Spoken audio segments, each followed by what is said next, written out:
Today we'll be continuing Pride and Prejudice by Jane Austen. Chapter 52.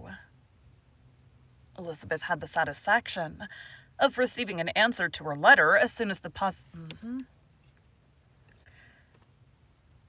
Elizabeth had the satisfaction of receiving an answer to her letter as soon as she possibly could. She was no sooner in possession of it than hurrying into the little copse, which she was least likely to be interrupted. She sat down on one of the benches and prepared to be happy, for the length of the letter convinced her that it did not contain a denial. Miss Gardiner. It seems likely. Gracechurch Street, September 6th. My dear niece, I have just received your letter and shall devote this whole morning to answering it, as I foresee that a little writing will not compromise what I have to tell you. I must confess myself surprised by your application. I did not expect it from you. Don't think me angry, however, for I only mean to let you know that I had not imagined such inquiries to be necessary on your side. If you do not choose to understand me, forgive my impertinence. Your uncle is as much surprised as I am, and nothing but the belief of your being a party concerned would have allowed him to act as he had done. But if you are really innocent and ignorant, I must be more explicit. On the very day of my coming home from Longbourn, your uncle had a most unexpected visitor. Mr. Darcy called and was shut up with him several hours. It was all over before I arrived, so my curiosity was not so dreadfully racked as yours seems to have been. He came to tell Mr. Gardiner that he had found out where your sister and Mr. Wickham were, and that he had seen and talked with them both. Wickham repeatedly, Lydia once. From what I can collect, he left Derbyshire only one day after ourselves, and came to town with the resolution of hunting for them. There's a hair tickling me. Them. The motive professed was his conviction of its being owing to himself that Wickham's worthlessness had not been so well known as to make it impossible for any young woman of character to love or confide in him. He generously imputed the whole to his mistaken pride, and confessed that he had before thought it beneath him to lay his private actions open to the world. His character was to speak for itself. He called it, therefore, his duty to step forward, and endeavor to remedy an evil which had been brought on by himself.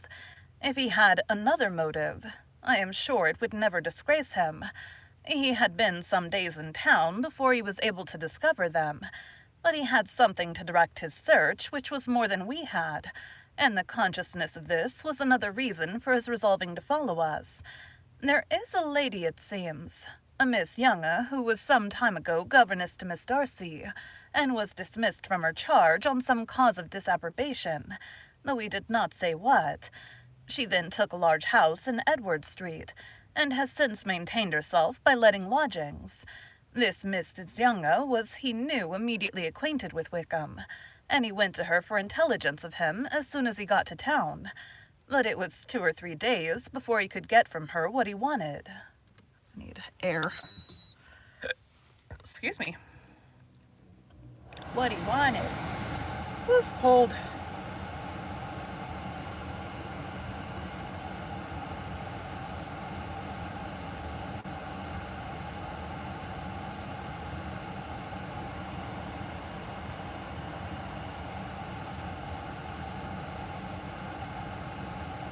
It's like humid outside today, so makes it kind of bleh in here. Alright.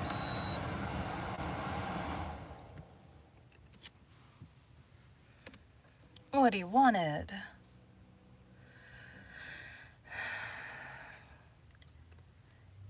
She would not betray her trust, I suppose, without bribery and corruption, for she really did know where her friend was to be found. Wickham, indeed, had gone to her on their first arrival in London, and had she been able to receive them into her house, they would have taken up their abode with her.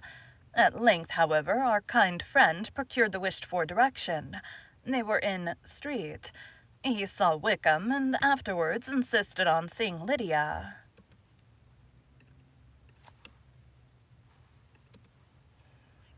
It seems likely. Lydia.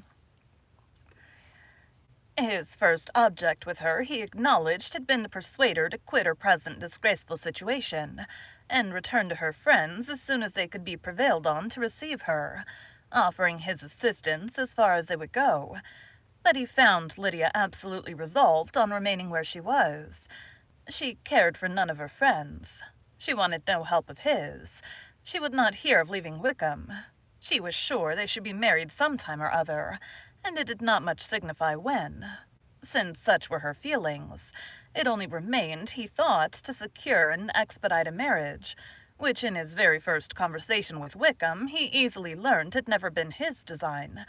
He confessed himself obliged to leave the regiment on account of some debts of honor which were very pressing, and scrupled not to lay all the ill consequences of Lydia's flight on her own folly alone. He meant to resign his commission immediately, and as to his future situation, he could conjecture very little about it.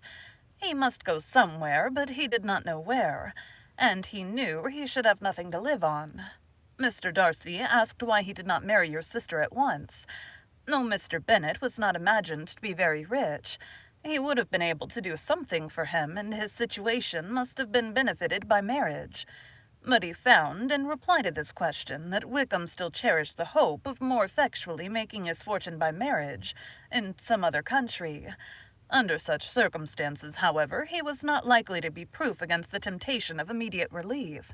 They met several times, for there was much to be discussed.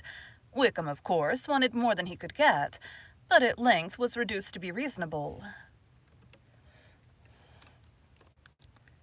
Everything being settled between them, Mr. Darcy's next step was to make your uncle acquainted with it, and he first called in Gracechurch Street the evening before I came home. But Mr. Gardiner could not be seen, and Mr. Darcy found, on further inquiry, that your father was still with him, but would quit town the next morning. He did not judge your father to be a person whom he could so properly consult as your uncle, and therefore readily postponed seeing him till after the departure of the former. He did not leave his name until the next day it was only known that a gentleman had called on business. On Saturday he came again. Your father was gone, your uncle at home, and as I said before, they had a great deal of talk together. They met on Sunday, and then I saw him too. It was not all settled before Monday. As soon as it was, the express was sent off to Longbourn. But our visitor was very obstinate. I fancy, Lizzie, that obstinacy is the real defect of his character, after all. He has been accused of many faults at different times, but this is the true one. Nothing was to be done that he did not do himself, though I am sure, and I do not speak it to be thanked, therefore say nothing about it, your uncle would most readily have settled the whole. They battled it together for a long time, which was more than either the gentleman or lady concerned in it deserved. But at last your uncle was forced to yield, and instead of being allowed to be of use to his niece, was forced to put up with only having the probable credit of it, which went sorely against the grain. And I really believe your letter this morning gave him great pleasure, because it required an explanation that would rob him of his borrowed feathers.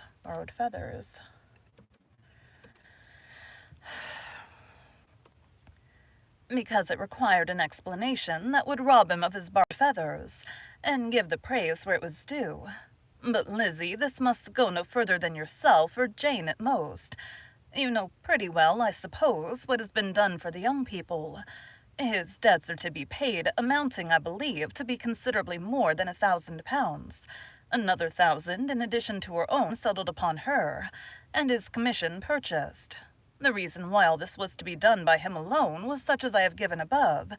It was owing to him, to his reserve and want of proper consideration, that Wickham's character had been so misunderstood, and consequently that he had been received and noticed as he was. Perhaps there was some truth in this, though I doubt whether his reserve or anybody's reserve can be answerable for the event. But in spite of all this fine talking, my dear Lizzie, you may rest perfectly assured that your uncle would never have yielded, if we had not given him credit for another interest in the affair.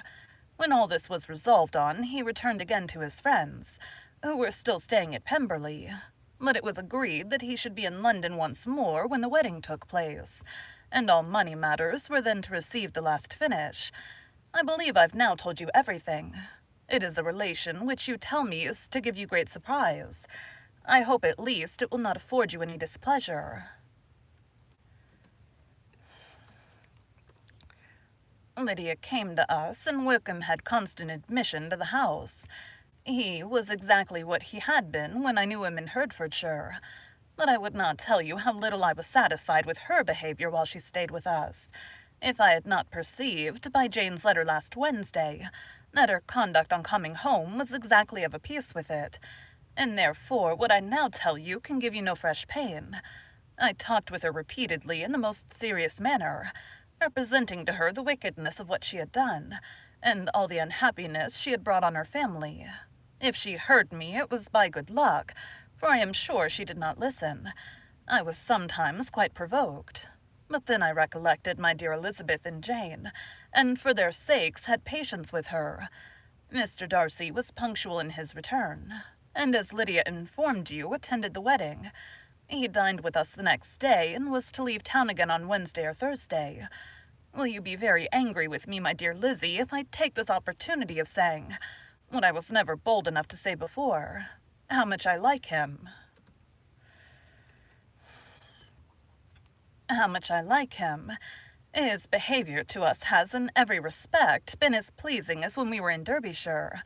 His understanding and opinions all please me. He wants nothing but a little more liveliness, and that, if he may...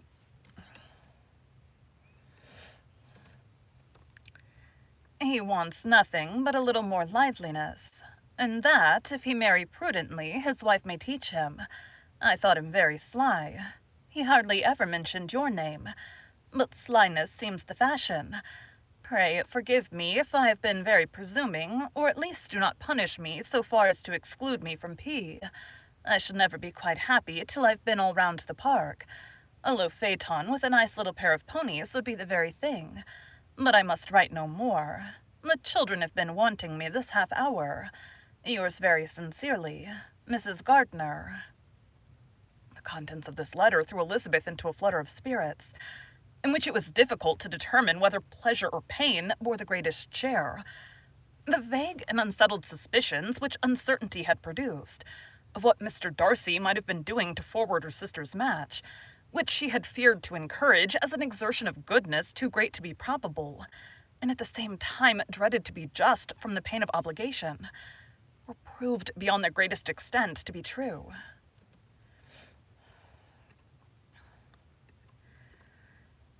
He had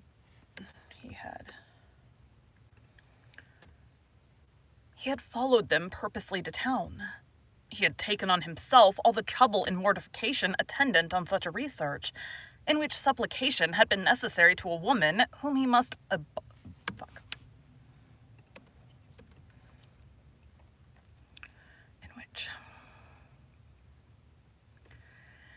in which supplication had been necessary to a woman whom he must abominate and despise, and where he was reduced to frequently meet, reason with, persuade, and finally bribe the man whom he always most wished to avoid, and whose very name it was punishment to him to pronounce.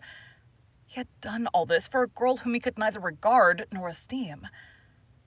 Her heart did whisper that he had done it for her, but it was a hope shortly checked by other considerations, and she soon felt that even her vanity was insufficient when required to depend on his affection for her, for a woman who had already refused him as able to overcome a sentiment so natural as abhorrence against relationship with Wickham. Brother-in-law of Wickham. Every kind of pride must revolt from the connection. He had, to be sure, done much. She was ashamed to think how much. But he had given a reason for his interference, which asked no extraordinary stretch of belief.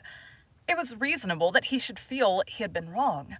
He had liberality, and he had the means of exercising it, and though she would not place herself as his principal inducement, she could perhaps believe that remaining partiality for her might assist his endeavors in a cause where her peace of mind must be materially concerned.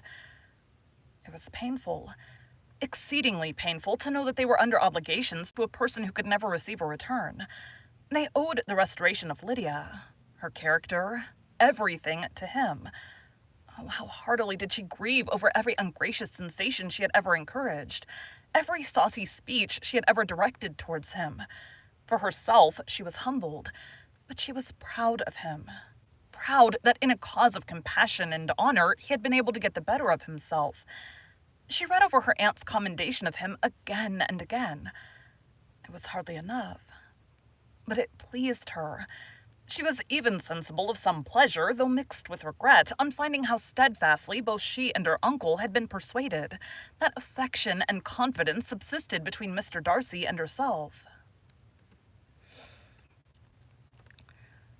She was roused from her seat and her reflections by someone's approach, and before she could strike into another path, she was overtaken by Wickham. "Mr. Wickham?" "Yes." "I'm afraid I interrupt your solitary ramble, my dear sister," said he as he joined her. "You certainly do," she replied with a smile, "but it does not follow that the interruption must be unwelcome. I should be sorry indeed if it were. We were always good friends, and now we are better." "True. Are the others coming out?" "I do not know. Mrs. Bennet and Lydia are going in the carriage to Meryton, and so, my dear sister, I find from our uncle and aunt that you have actually seen Pemberley." She replied in the affirmative. "I almost envy you the pleasure, and yet I believe it would be too much for me, or else I could take it in my way to Newcastle." Take it in, yeah. "And you saw the old housekeeper, I suppose. Poor Reynolds, she was always very fond of me. But of course she did not mention my name to you." "Yes, she did." "And what did she say?" "That you were gone into the army, and she was afraid had not turned out well. At such a distance as that, you know things are strangely misrepresented." "Certainly," he replied, biting his lips. Elizabeth hoped she had silenced him, but he soon afterwards said, "I was surprised to see Darcy in town last month. We passed each other several times. I wonder what he can be doing there." "Perhaps preparing for his marriage with Miss de Bourgh," said Elizabeth.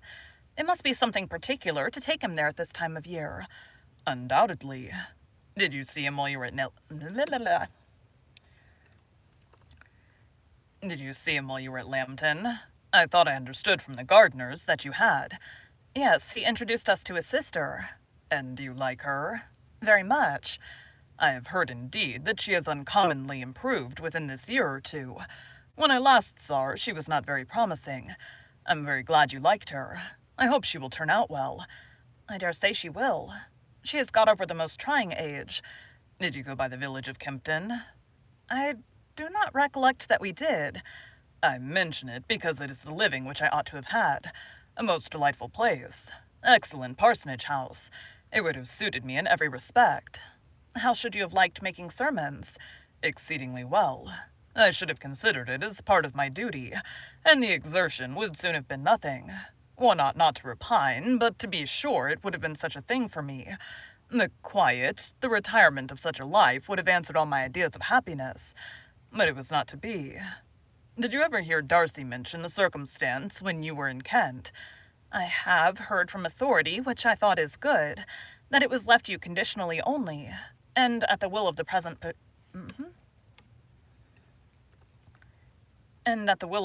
patron." "You have. Yes, there was something in that. I told you so from the first, you may remember." "I did hear, too, that there was a time when sermon-making was not so palatable to you as it seems to be at present, that you actually declared your resolution of never taking orders, and that the business had been compromised accordingly." "You did, and it was not wholly without foundation. You may remember what I told you on that point when we first talked of it." They were now almost at the door of the house, for she had walked fast to get rid of him, and unwilling, for her sister's sake, to provoke him, she only said in reply, with a good-humoured smile, "Come, Mr. Wickham. We are brother and sister, you know. Do not let us quarrel about the past. In future, I hope we shall be always of one mind." She held out her hand. He kissed it with affectionate gallantry, though he hardly knew how to look, and they entered the house. Thank you for joining Bite at a Time Books today, while we read a bite of one of your favorite classics. Again, my name is Bree Carlile, and I hope you come back tomorrow for the next bite of Pride and Prejudice.